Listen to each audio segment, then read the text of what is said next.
मग इथलंच QR scan करूया. आता बघा असं लेन्स वरती धरला का नाही, इथं लिंक आली बघा वरती दिशा नावाची, त्याला टच करायचं.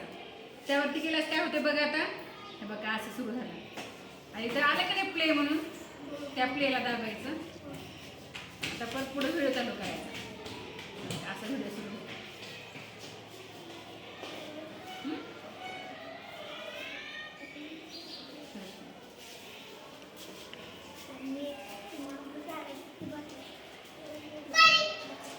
हे बघा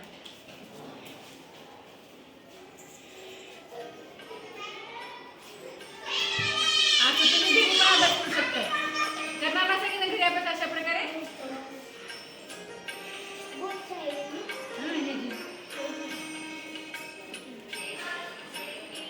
आहे ना, घरी करायला सगळं असं स्कॅन, घरी असं स्कॅन करून बघायचं बरं का. बंद करेल.